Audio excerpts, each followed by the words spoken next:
sure if I would call this character Serotonin City or Serotonin Scary.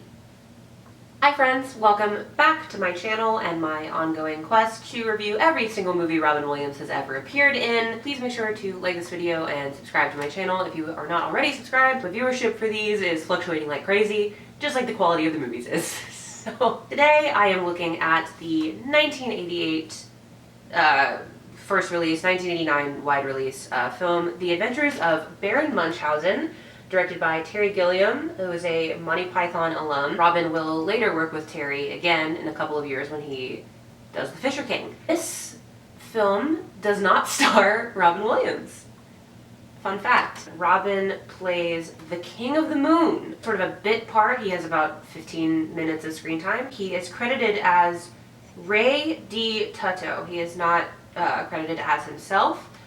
The name of his credit is a play on the translation of King Overall in Italian, which makes sense for the character. This movie also stars John Neville, Eric Idle, Sarah Polley, Uma Thurman, and a lot of other people. The movie sort of follows this guy, the Baron Munchausen, and he's this kooky dude who used to have like a bunch of friends with superpowers basically, and they went on crazy adventures, and he is old now.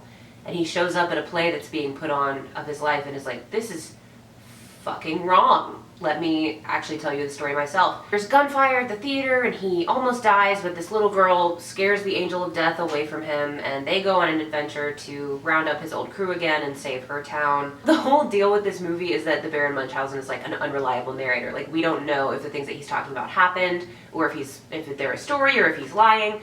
And I love an unreliable narrator, like, but I don't know. Okay, we'll get into this. Robin decided he wanted to play the King of the Moon because he wanted to work with Terry Gilliam. The role was initially intended for Sean Connery until a lot of the scenes were cut down. Robin's managers were actually mad that he took this movie over something that would have paid him better, so they told the team behind The Adventures of Baron Munchausen that they could not use Robin's name, which is why he is credited as Ray D. Tutto and not as Robin Williams. His management said, direct quote, "We don't want you pimping his ass out to sell your movie," which, doesn't that sound so kind and nice and lovely? Terry Gilliam said at least half of Robin's dialogue was ad-libs. It's a small part, but such an essential part.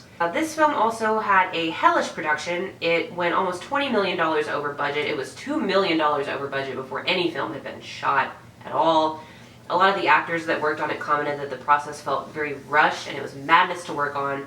And Sarah Polley, the little girl that plays the lead, has later described it as a traumatic experience. She said she's working long hours and swimming in cold water and just generally feeling like unsafe. It's a fine movie. It's pretty fun, I would say. The vibe is very much Holy Grail Life of Brian type of thing. It's very whimsical, it's silly. For the most part, I would say that Robin fits very beautifully into that. You can kind of tell that he's ad-libbing because there's a couple of things he says that don't really fit the vibe of the movie, but for the most part you can tell that he is having a absolute blast doing this. The character is manic and wild and crazy, and obviously it's something that he was passionate about doing or he wouldn't have taken it for basically no money and no name credit. Kind of zoned out for the rest of it. I think this movie is a little bit messy, albeit being very fun.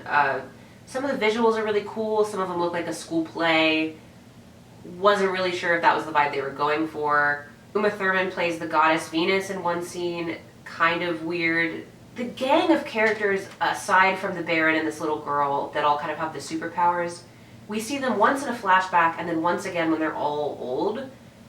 And I just wish that we had gotten more of them so that I could have maybe been more invested. It sounds like I didn't like it. I think I'm going to have a very hard time reviewing the movies that Robin is barely in because I'm doing this series for him. And so when I get an hour into a movie and see him for 10 minutes and then there's a whole other hour left, I'm just like, ugh. On the whole, I don't know. I guess I don't really have a lot to say about this movie, but it's fun and cool. There's nothing really wrong with it. Robin's character's head comes detached a lot, and I found some of the visuals of him a little bit weird, but I don't know what else to say.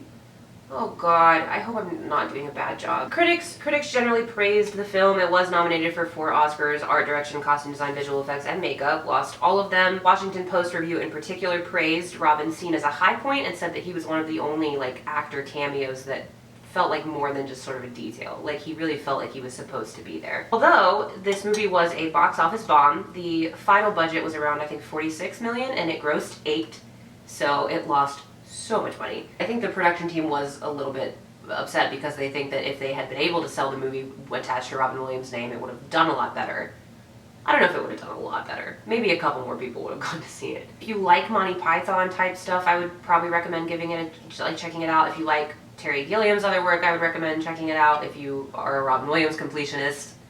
Am I the only one? I'm starting to feel like I'm the only person on this whole earth who is trying to be a Robin Williams completionist, because this is tough. And I dread every single day some of these movies that I'm gonna have to watch. If you want to check out this movie, it is available on Vudu, YouTube, and Prime to rent. The other actors were fine. I am here for one man and one man only.